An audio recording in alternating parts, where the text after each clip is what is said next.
आचार्य पंडित चौधरी ने लिखलेला हा ग्रंथ आहे. 6वा अधिकार तू देव तू गुरु और तू धर्म का रक्षक. नित्या देवा जग भजे हो गए नित्या भाव तजति नको साचे भजो यह एक कृपा.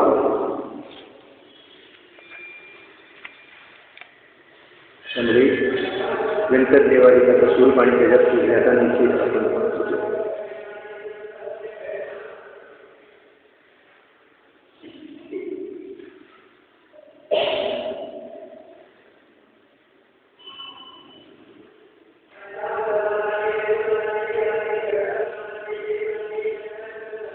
नंबर 71 खालून दूसरा पैराग्राफ. वहाँ कोई पूछे कि कोई व्यंतर अपना प्रभुत्व करता है, अप्रत्यक्ष को बदला देता है, कोई पूछताछ निवासादि बदलाकर अपनी भूमिका करता है, पूछते हैं तो नहीं बदलाता, भ्रमरूप वचन कहता है, औरों को अन्यथा परिणमित करता है, दुख देता है इत्यादी विचित्रता किस प्रकार है. त्या ठिकाणी सांगतात की व्यंतर आहे ते आपले प्रभुत्व मोठेपणा दाखवतो, अप्रत्यक्ष वगैरे जे आहे त्याला सांगतो, निवासस्थान वगैरे कुठं आहे उस स्थानाधिकाचं वगैरे निवासस्थान सांगतो, स्वतःची हिंसा कधी करतो, कधी विचारल्यावर सांगत नाही किंवा भ्रमरूप वचन बोलतो. त्या ठिकाणी अशा प्रकारे औरों को अन्यथा परिणमित करत आहे, दुसऱ्यांना अन्यथा रूपाने परिणमित करून दुःख देतो इत्यादी विचित्रता किस प्रकार आहे. अशा प्रकारची विचित्रता कशा प्रकारे आहे. उत्तर यंत्रों में प्रभुत्व की अधिकता हिंसा तो है, परंतु जो उस स्थान में निवासाधिक बदलाकर हिंसा दिखलाते हैं वो तो कुतूहल से वचन कहते हैं. यांच्यामध्ये प्रभुत्व हिंसा वगैरे आहे, जसा पुण्याचा पापाचा हृदय असेल वगैरे त्याप्रमाणे त्यांच्यामध्ये पण त्या ठिकाणी आहे, परंतु उस स्थानामध्ये ते राहत नाही. मी आमच्या ठिकाणी राहतो वगैरे, तर उस स्थानामध्ये ते राहत नाही. त्यांचे राहण्याचे ठिकाण आहेत ते अत्यंत सुंदर आहेत, मनोज्ञ आहेत, रत्नमय महाल आहेत. आम्ही झाडावर राहतो, आमच्या ठिकाणी राहतो, अशा प्रकारे ते सांगतात त्या ठिकाणी कुतूहल करण्यासाठी, परंतु त्यांची अशी स्थानं राहण्याची नाही त्या ठिकाणी. परंतु कुछ स्थान में निवास बदलाकर हिंसा बदलाते हैं वो कुतूहल से वचन कहते हैं. व्यंतर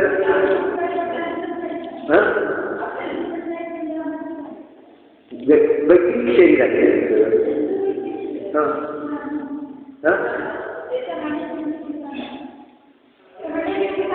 राहण्याचे ठिकाण ज्याच्या भवनाच्या खाली आहे, जमिनीच्या खाली आहे, व्यंतरांची वगैरे आहे, असे असलेले समुद्र आहेत ना, अन्यत्र असतील त्या ठिकाणी. इकडं हां या द्वीपामध्ये वगैरे कशाला असतील ते अन्यत्र असतील ना, कुठं त्यांची राहण्याची ठिकाणी असतील ना, कुठं त्या ठिकाणी. अशा ठिकाणी असतील, मनोज्ञ ठिकाणी असणार ना, जिथं मनोज्ञ वगैरे ठिकाण आहे त्या ठिकाणी ते राहणार ना, अशीच त्यांची ठिकाणं असणार. अमूर्तिक नाही, अमूर्तिक कसे असतील ते.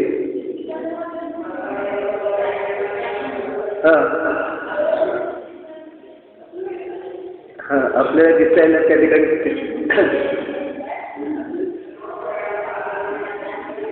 नाही दिसत त्या ठिकाणी, कसे काही दिसत नाही, तेवढा पुण्याचा उदय नाही. आपल्याला सोनं रत्न का दिसत नाही असून देखील पुष्कळ ठिकाणी आहेत ना तरी पदे पदे रत्नानी अन्नानी रसकूपिका पुण्यहीना न पश्यंती. पुण्यहीन आहे त्याला अशा प्रकारे त्या ठिकाणी जसं जसं ज्ञानाचं ज्ञेय असेल ज्याची योग्यता असेल त्याप्रमाणे त्याच्या ज्ञानामध्ये ते ज्ञेय होणार तेच त्याच्या ज्ञेय रूपाने प्रगट होणार ना त्याची योग्यता असेल. रत्नमय महान पाहण्याची योग्यता असेल त्याची तर ते त्याच्या ज्ञानाचं ज्ञेय बनणार.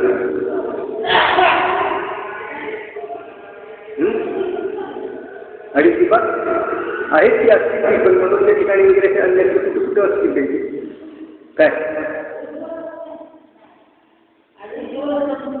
नाही.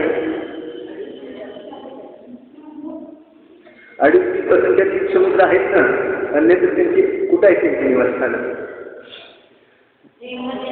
हा अधोलोकामध्ये म्हणजे त्या ठिकाणी या पृथ्वीच्या खाली पहिल्या नरकाच्या वर त्या ठिकाणी अशा ठिकाणी ठिकाण आहे.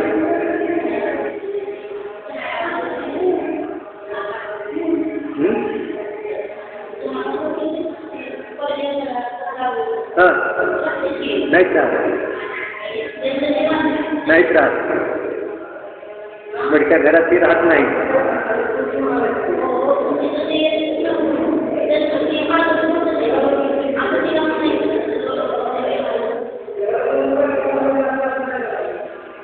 ते कुतूहल करण्यासाठी ते खोटं सांगतात.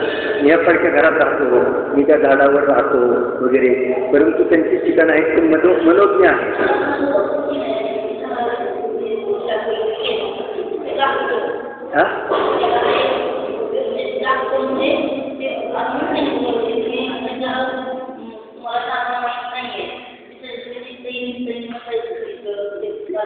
व्यवहार सांगितला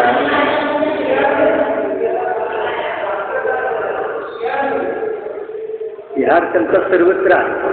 मध्य लोकांमध्ये त्यांचा बिहार सर्वत्र संख्यात समुद्र वगैरे ते कुठेही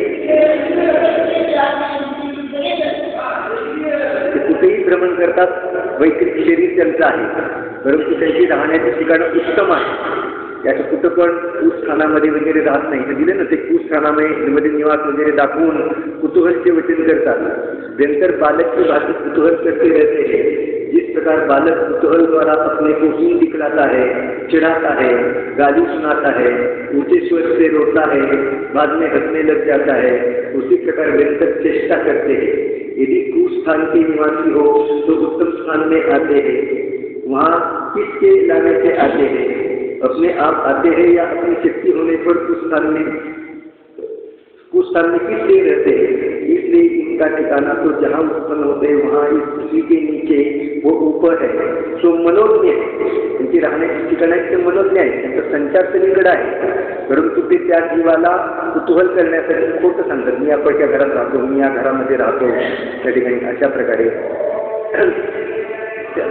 प्रकारे तो किती त्या ठिकाणी अज्ञानी जीव आहे ना त्या ठिकाणी त्याच्यात अनेक प्रकारच्या चेष्टा करून तो कसा भयभीत होतो आहे. अशा प्रकारे ते त्या ठिकाणी अनेक प्रकारचे कुतूहल करतात परंतु त्यांचे निवासस्थान आहेत ते उत्तम स्थानामध्ये आहे. अपने आप आते हैं इनके ठिकाण इससे इनका ठिकाना तो जहाँ उत्पन्न होते हैं वहाँ इस पृथ्वी के नीचे वो ऊपर है जो मनोज्ञ है.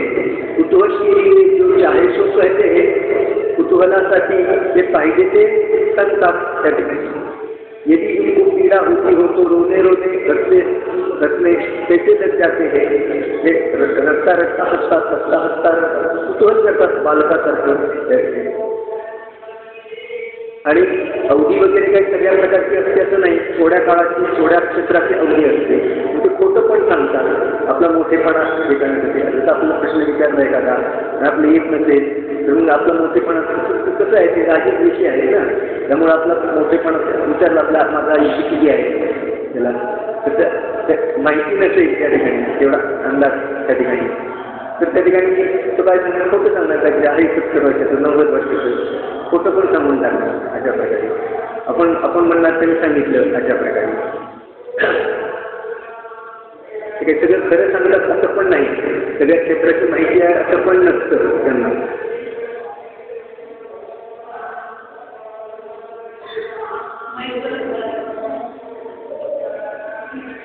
इतना है कि मंत्रादी की अचिंत्य शक्ति है, सो किसी सच्चे मंत्र के निमित्त नहीं संबंध हो तो उसे किंचित गमनादित नहीं हो सकते, वो किंचित दुख उत्पन्न होता है, वो कोई प्रबंध में मना करे तब रह जाता है, वो आप ही रह जाता है, इत्यादि मंत्र की शक्ति है, परंतु जलाना आदि नहीं होता। मंत्र वाले जलाया करते हैं, वह फिर प्रकट हो जाता है, क्योंकि वैदिक शरीर का जलना आदि संभव नहीं है। मंत्राधिकामध्ये शक्ती आहे, मणिमंत्र आणि औषधी याच्यामध्ये शक्ती मानली गेलेली आहे, मग मंत्राधिकाच्या द्वारे त्याला रोखू शकतो. तसा त्या प्रकारचा उदय हे संबंध आहे, हे लक्षात घ्या. त्याचा उदय आणि या मंत्राधिकाचा निरीक्षण, हे मंत्र वगैरे नंतर मी त्याला जाळून टाकलं. आता बसलं वैदिक शरीर आहे, जाळणं वगैरे शक्य नाही, त्याला बाटलीत बंद करून जमिनीमध्ये गाडून टाकलं असं दाखवतात ना. त्या उदाला पकडलं आणि बाटलीमध्ये आपण पॅक केलं, आता ते गाडून टाकलं वगैरे, तर वैदिक शरीर असतं. तर अशा प्रकारच्या गोष्टी हे शक्य नाही. त्यावेळी वैदिक शरीर आहे, नाना प्रकारचे रूप धारण करू शकतात, छोटंसं पण रूप धारण करू शकतात, मोठं पण धारण करू शकतात, कुठलंही रूप धारण करू शकतात त्या ठिकाणी वैदिक शरीर असल्याकारणाने. परंतु जाळणं, बाटलीत बंद करणं वगैरे या क्रिया वगैरे काही असंभव आहे. व्यक्तरों के अवधि ज्ञान किसी को अल्प क्षेत्र काल जानता है, किसी को बहुत है, वह उनकी इच्छा हो तो अपने को ज्ञान बहुत हो तो अप्रत्यक्ष को पूछने पर उसका उत्तर देते हैं. आणि व्यक्तरांना अवधिज्ञान कोणाला अल्प आहे, कोणाला जास्त क्षेत्रात आहे, कोणाला कमी क्षेत्रात आहे, कोणाला अधिक काळाचा आहे, कोणाला थोड्या काळाचा आहे. काळ पण आहे ना, कोणाला मागच्या 50-50 वर्षाचं, कोणाला 100 वर्षाचं, अशा प्रकारे मर्यादा आहे. कोणाला 5-10 महिन्यापर्यंत, कोणाला त्या क्षेत्रामध्ये तर कवडी लागू शकतो. त्याचे लक्षात येतं म्हणून सांगतात त्याला भूत लागले, त्याला भूत तरी त्या क्षेत्रातून बाहेर गेलं असताना त्रास होत नाही असं पण होतं ना, कारण त्याची अवधी इथलं चालत नाही, तेवढ्या क्षेत्रातच चालत नाही. मग बाहेर किती लांब गेला तर त्याला ते कळत नाही कुठे गेला वगैरे अशा प्रकारे. आणि जर अधिक अवधी असेल ना, इतर हां अंगात येणं वगैरे त्या ठिकाणी भूत लागणं वगैरे, जो मानसिक शक्तीनं प्रबल आहे त्याला ही भूताची पीडा वगैरे होत नाही. जैन ब्राह्मण वगैरे जे समाज, विशेषतः जैन, त्याच्यामध्ये मानसिक शक्तीनं प्रबल असल्या कारणाने त्यांना भूताची पीडा वगैरे जैन धर्मामध्ये कोणाला विशेष होताना दिसत नाही. एखाद्याला होत असेल, एखाद्याला क्वचित, जसे अन्य लोकांमध्ये अधिक आहे तसे या ठिकाणी जैन लोकांमध्ये होताना दिसत नाही.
पुष्कळशा मनाच्या कल्पना असतात, ते एक चिंतन असतं ना त्यामुळे. आणि पुष्कळचे काय असतात त्या ठिकाणी, जर असं आहे तर त्या ठिकाणी त्याची शक्ती अधिक असते, व्यंतराची वगैरे शक्ती खूप असते. तर त्या ठिकाणी जर त्या ठिकाणी ज्ञान अधिक असेल तर तो अप्रत्यक्ष वगैरे विचारलं तरी तो सांगतो की मी पुढचं काय घटना घडली, 20 वर्षांनी काय घटना घडेल वगैरे. अधिक ज्ञान असेल तर, कमी ज्ञान असेल तर तो सांगणार नाही. ती पण त्याची इच्छा असेल तर सांगेल, नसेल इच्छा तर सांगणार नाही. अनेक प्रकार आहेत त्याच्यामध्ये.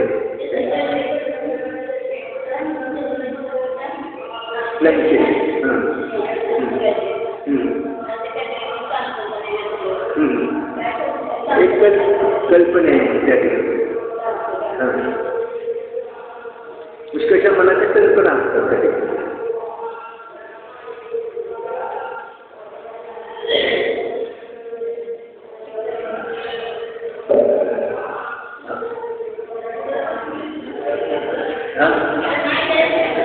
आवाज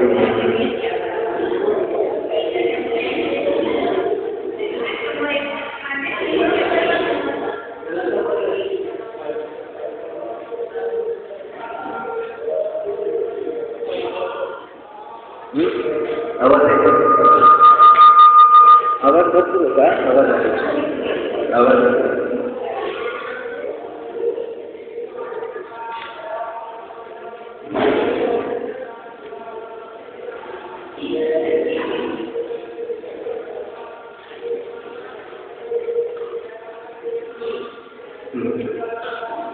ज्ञान हो तो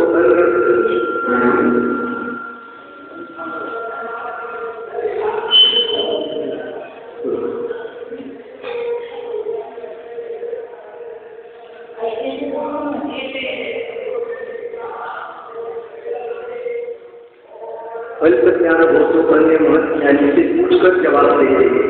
आणि ज्ञान कमी वगैरे असेल तर दुसरे जे ज्ञानी वगैरे आहे अधिक अवधी ज्ञानवाले वगैरे आहेत त्यांना विचारून ते उत्तर देतात. अल्पज्ञानवाले अक्षराचे उत्पन्न होने के पश्चात कितने काल पूर्व जन्म का ज्ञान हो सकता है तो एका उत्तम करेगा. अल्पज्ञान वाले यंत्राधिक को उत्पन्न होने के पश्चात कितने ही काल पूर्व जन्म का ज्ञान हो सकता है. लगेच होत नाही. कितने ही काल आले कितने काल नंतर परत काळ गेल्यानंतर त्यांना पूर्वजन्मीच्या ह्याचं ज्ञान होतं. लगेच होत नाही. तुम्ही आमच्या घरातून लगेच आलं ते खूप होऊन त्यामुळे मला आवाज येतो घरात हे याच्यात म्हणजे कल्पना अशा प्रकारे असं होतं ना. घरातली कोणतरी गेली कुठेतरी आवाज आला कोणतरी आलं काय वगैरे असं तसं नाही आहे. अल्पज्ञान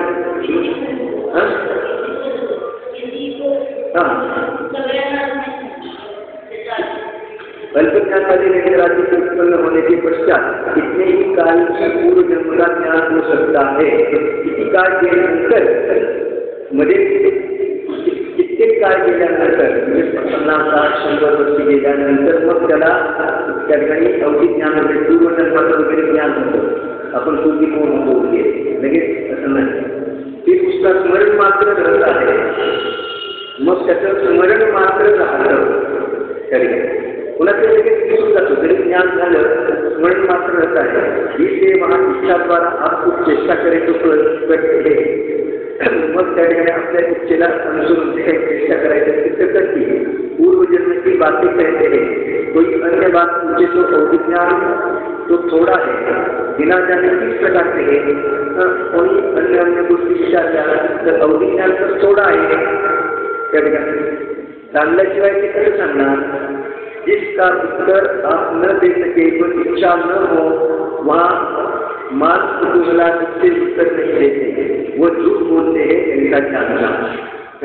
इच्छा नसेल किंवा त्या ठिकाणी ज्ञान नसेल उत्तर येत नसेल तर मान कुतूहलाधिकाच्या द्वारे ते उत्तर देत नाही किंवा खोटं करतात. अशा प्रकारे जाणार कोण त्यांना कोणी विचारतात. त्याला काय विचार जंतर आहे त्या ठिकाणी म्हणजे एखाद्या मदत करण्यासाठी बोलतात. ते कर्णविद्या वगैरे काय आहे. एखाद्याला कर्णविद्या लागली ते कानामध्ये जंतर सांगत असतं. ते प्रश्न विचारण्याचा ते सांगत असतं. अमुक काय अमुक काय त्या ठिकाणी ते उत्तर देत असतं. पुष्कळ स्थिती आहे त्या ठिकाणी. तर काय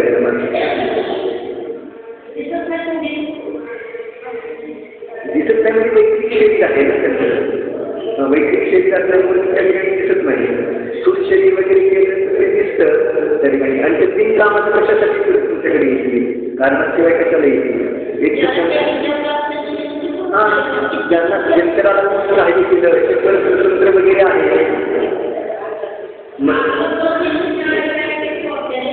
हां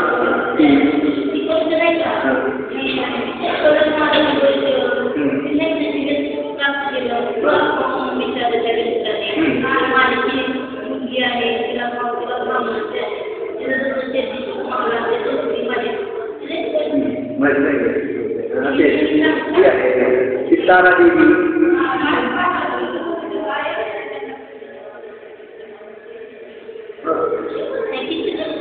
तारा देवी त्या गाडग्यामध्ये ठेवली होती मैत्रीची धारण करून. किती गोष्टी आहेत. आणि आता पण यंत्र वगैरे मंत्र वगैरे आहेत, त्या मंत्राच्या सहाय्याने ते भूत पिशाच यंत्र वगैरे त्या ठिकाणी केले जातात. त्या ठिकाणी त्यांचं सहाय्य वगैरे प्राप्त केलं जातं आणि नाना उपयोग वगैरे.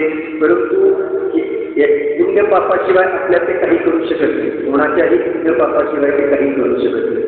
ज्याच्या पुण्याचा उदय आहे त्याला ते त्रास देऊ शकत नाही. ज्याचा पापाचा उदय आहे ते स्वयं पापाच्या उदयाने दुःखी होतात. त्यावेळेला ते निमित्त म्हटले जातात. परंतु ते पाप दुःख देण्यामध्ये समजतात. स्वतःच्या दाखवण्याचं दुःखी होतो त्यावेळेला कोण निमित्त होतं, बस एवढं ज्ञान करेल. पापाचा उदय असल्याशिवाय ते दुःखी करत नाही. पुण्याचा उदय असेल तर ते दुःखी करण्यामध्ये समजतं. संयोग वगैरे पुण्याचा उदय असल्याशिवाय ते कुठलाही संयोग देऊ शकत नाही. धन संपत्ती वगैरे पुण्याचा उदय याशिवाय कोणी कोणाला देऊ शकत नाही. आणि पापाचा उदय असल्याशिवाय ते कोणी कोणाचा काही हरण करू शकत नाही. हे सरळ आहे. म्हणजे आपला पुण्य पापाचा उदय त्याच्यामध्ये कारणभूत आहे. त्यांना जर तर निरर्थक त्याचं पूजन वगैरे करणं ते ग्रीक मिथ्यात्व ही जिनपूजा नाही. जिनेंद्र भगवंताची पूजा ही अलग आहे. आणि यंत्रपूजा आहे देवपूजा नाही, तरी ग्रीक मिथ्यात्व आहे. यंत्रपूजा आहे ती ग्रीक मिथ्यात्वामध्ये टाकलेली आहे. तिथे आपल्याला त्रास देऊ नये म्हणून त्याला पूजा, त्याला प्रजा वगैरे किंवा मदत करावं म्हणून त्याला पूजा कार्य करेल वगैरे म्हणून. तर हे ग्रीक मिथ्यात्वामध्ये आहे. त्याच्यात मुळे मिथ्यात्वादी भाव पुष्ट होतात. त्याच्यामध्ये निदान नावाचं महापाप लागतं. माया मिथ्यात्व निदान आहे ना, ध्यान. त्याच्यामुळे तो स्थिरेंची जातो. निदान मला हे असं व्हावं, मला हे या वस्तू प्राप्त व्हाव्या, याच्यासाठी मी व्यंतराला बसतो, मी त्याची पूजा करतो, त्याची भक्ती करतो, किंवा मला अन्न त्रास होऊ नये म्हणून हे निदान आहे काही. आणि निदानामुळे तो स्थिरेंची गतीमध्ये जातो. स्थिरेंची गतीमध्ये निगोज पण आहे. म्हणजे तो परंपरेने पुन्हा निगोदामध्ये पण ग्रीक मिथ्यात्व त्याच्यामध्ये अधिक पुष्ट होतं, परावर अवलंबून राहतो. आणि जिनेंद्र भगवंताच्या भक्तीमध्ये त्या सगळ्या मान्यता दूर होतात. स्वतःचं पुण्यपाप स्वतःचे परिणाम त्याला तो सांभाळतो. जिनेंद्र भगवंतावर ज्याचा विश्वास आहे तो स्वतःच्या परिणामाला सांभाळेल है ना. आणि ज्याचा जिनेंद्र भगवंतावर विश्वास नाही तो स्वतःचे परिणाम तर सांभाळणार नाही. आणि अन्य कोणाचं तरी सहाय्य घेऊन ते कोण सहाय्य करणार.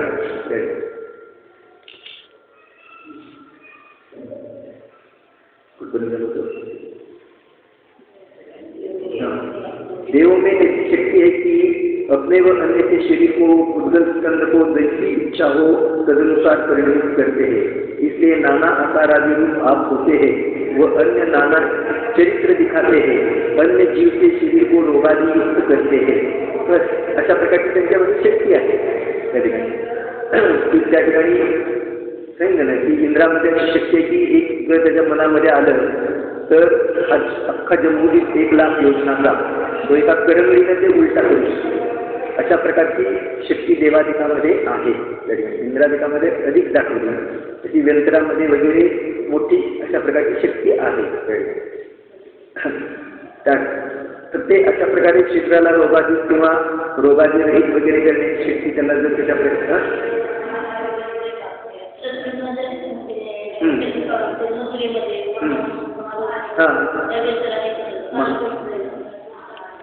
रोग पसरवला सगळ्यांच्याकडे. महामारी आहे त्याच्यामध्ये मथुरेमध्ये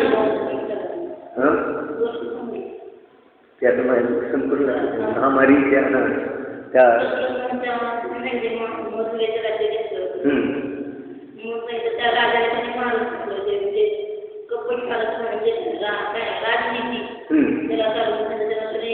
मथुरेचा राजा कोण होता? मधुराजा. मधुराजा होता तो तर मरून स्वर्गामध्ये गेला. दुसऱ्या स्वर्गामध्ये तो उत्पन्न झाला. मधुराजा नाही, मधुराजा स्वर्गामध्ये गेला.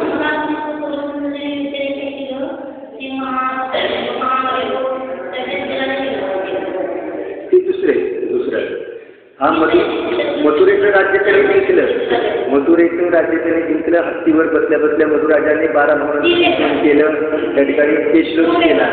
मग मथुरेचं राज्य शत्रुघ्नाने जिंकलं. आणि मधुराजाला हे केलं.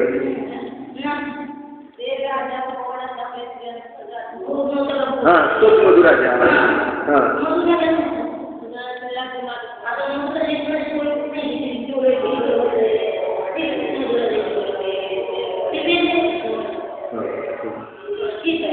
ठीक आहे. नाही मथुरेमध्ये रोग पसरवलं हे माहीत आहे त्याने तो व्यंतर बनून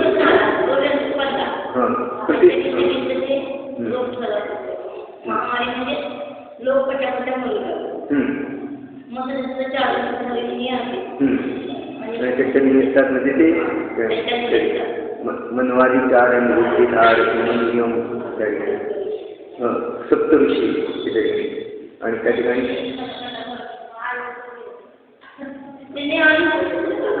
निमित्त नैमित्तिक संबंध आहे सांगितलं ना. निमित्त नैमित्तिक संबंध आहे. त्याने मारले असं नाही. त्या जीवाचं आयुष्य तसं होतं आणि त्याला ते निमित्त. आता इथे प्लेग आला आणि इथे लोक पटापट मरत होते.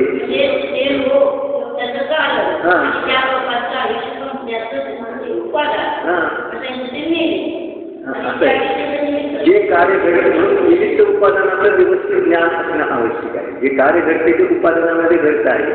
त्यावेळेला त्याला कशा प्रकारचं निमित्त मिळालं.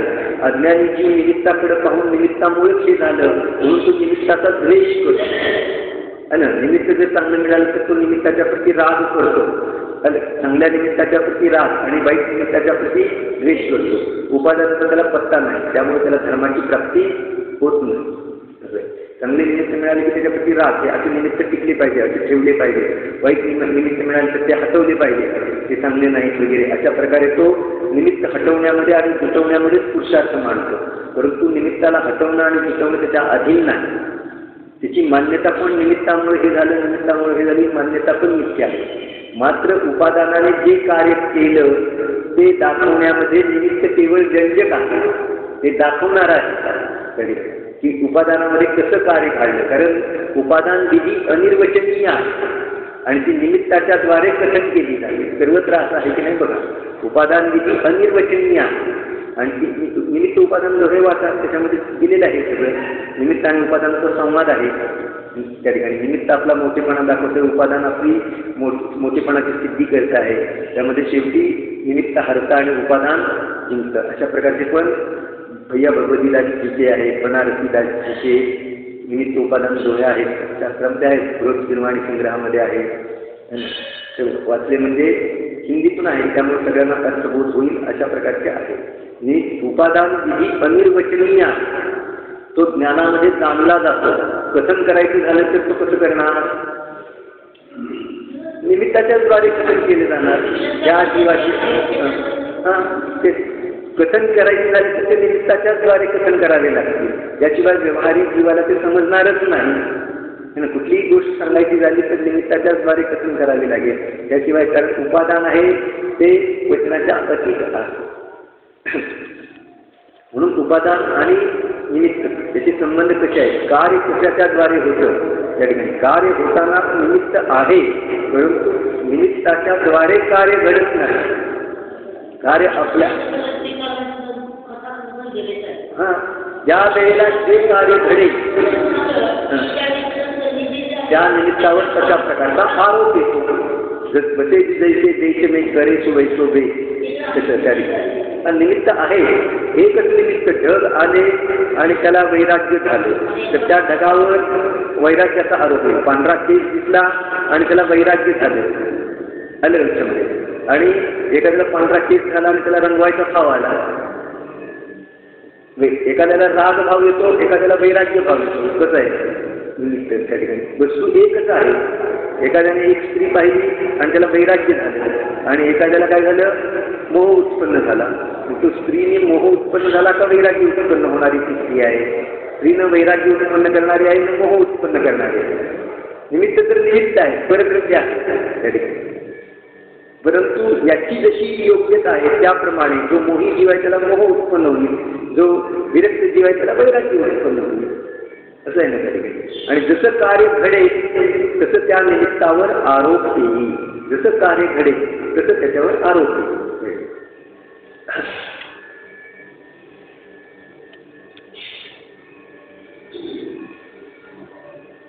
तथा ऐसा जानना कि जो कल्पित देव है उनका भी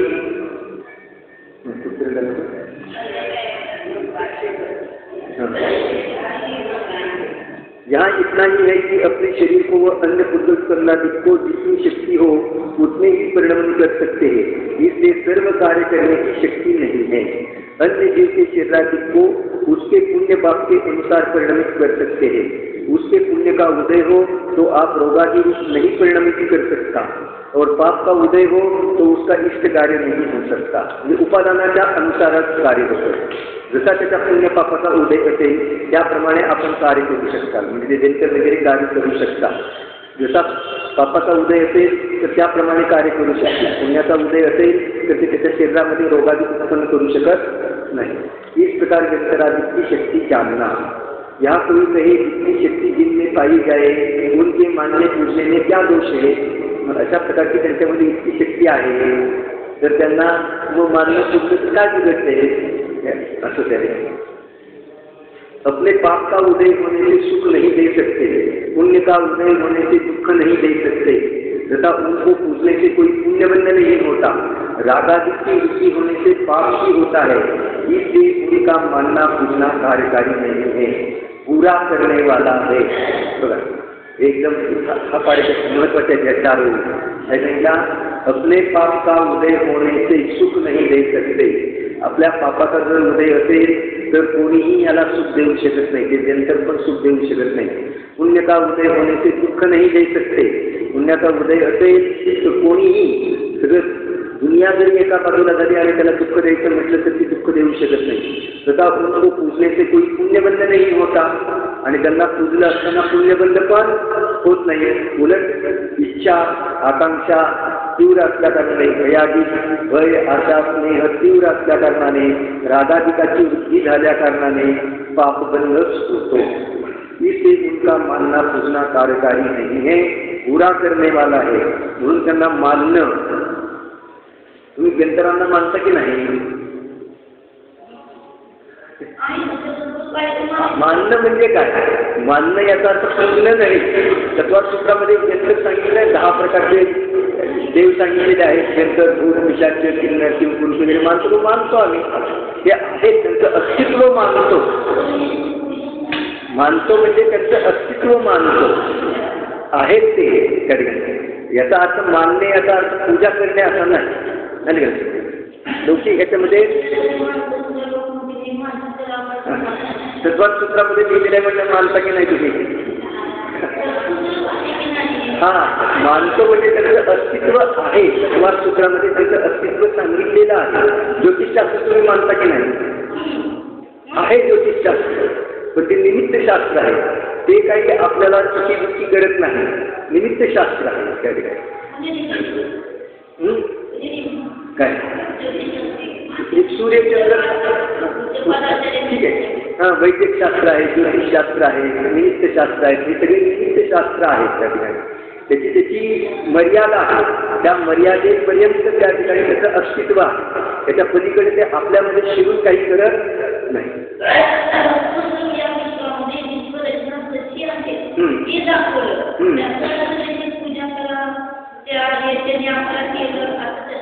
ऐसा नहीं. इसलिए उनका मानना पूजना कार्यकारी नहीं है, पूरा करने वाला है. तथा व्यक्तिरादि मनवाते हैं, पूजवाते हैं, वह कुतूहल करते हैं, कुतूहल करते हैं. उन्हें मग ते आपल्याला मानवितात, त्या ठिकाणी पूजन करवितात वगैरे, तर ते कुतूहल करतात. कुछ विशेष प्रयोजन नहीं रखते. जो उनको माने पूजे उसी से कुतूहल करते. जो नहीं मानते नहीं पूजते उनसे कुछ नहीं करते. जे त्यांना मानतात पूजतात त्यांच्याशी ते कुतूहल करतात. जे त्यांना मानत नाही पूजत नाही त्यांना ते काही करत नाही. यदि उनको प्रयोजन प्रयोजन नहीं हो तो न मानने पूजने वाले को बहुत दुखी करे, परंतु जिसके न मानने पूजने का निश्चय है उससे कुछ ही कहते दिखाई नहीं देते। उलट ज्याने मानत नाही, जे मानत नाही, पूजत नाही, त्यांना अधिक दुःख द्यायला पाहिजे होतं, अधिक त्रास करायला पाहिजे होता, परंतु जे मानत नाही, पूजत नाही ते त्यांना दुःखी करू शकत नाही, त्या ठिकाणी पीडा देऊ शकत नाही। परंतु जे मानणारे वगैरे आहेत त्याच्याशी ते कुतूहल करतात, परंतु वह तो उनके व्यक्त नहीं होती। यदि हो तो उनके अर्थ नैवेद्यादि देते हैं, उसे ग्रहण क्यों नहीं करते और औरों को भोजनादि कराने को क्यों कहते हैं? इससे उनके कुतूहल मात्र क्रिया है। अपने में उनके कुतूहल का स्थान होने पर दुख होगा, चिंता होगी, इससे उनको मानना पूजना योग्य नहीं है। आपल्यामध्ये जर त्याच्यामध्ये कुतूहल असेल आणि तो माने पूजा करे तर तो दुःखी होईल, म्हणून त्या ठिकाणी तो हिंसेला प्राप्त होईल, म्हणून त्यांना मानणं पूजणं योग्य नाही। अन्नमध्ये एक जिनेंद्र भगवान आहे, तेच मानण्यायोग्य, पूजन करण्यायोग्य आहे। मानण्यायोग्य म्हणजे त्यांनी सांगितलेलं तर तो ग्रहण करण्यायोग्य। मानणं म्हणजे काय? अभिप्रायामध्ये, श्रद्धानामध्ये आपले हित कशामध्ये, आपले हित कोण करू शकेल, आपले परिणामच आपले हित करण्यामध्ये समर्थ आहे, दुसरं कोणीही आपले हित करण्यामध्ये समर्थ नाही। अशा प्रकारे जाणणं आणि मांडणं त्या ठिकाणी तर हे व्यंतराधिक आहे। तथा कोई पूछे कि व्यंतर ऐसा कहते हैं, गया आदि के पिंडदान करो तो हमारी शांति गति होगी, तब फिर नहीं आएंगे तो क्या? असं सांगताना दिसतं की अशा प्रकारे तुम्ही शांती करा, असं विधान करा, मग त्या ठिकाणी आम्ही परत येणार नाही वगैरे। जीवों के पूर्व का संस्कार तो रहता ही है, व्यंतरों को भी पूर्व हो के स्मरणाधिक से विशेष संस्कार है, इसलिए पूर्व हो में ऐसी ही वासना की गया जी में पिंडदान आदि करने पर गति होती है, इससे ऐसे कार्य करने को कहते हैं। यदि मुसलमान आदि मरकर जलकर होते हैं तो वे ऐसा नहीं कहते हैं, वे तो अपने संस्कारों की वचन कहते हैं। इसलिए सर्व व्यंतरों की गति उसी प्रकार होती हो तो सभी समान प्रार्थना करें, परंतु ऐसा नहीं है, ऐसा जानना। इस प्रकार व्यंतराधिक का स्वरूप कहा, अशा प्रकारे व्यंतराधिकाचं स्वरूप सांगितलं। आता पुढे ज्योतिष वगैरे हे आहे ना, त्याचं पण स्वरूप सांगतात। ज्योतिषशास्त्र काय आहे, निमित्तशास्त्र ते कसं आहे, ते पण वर्णन या एक पानामध्ये येणार आहे।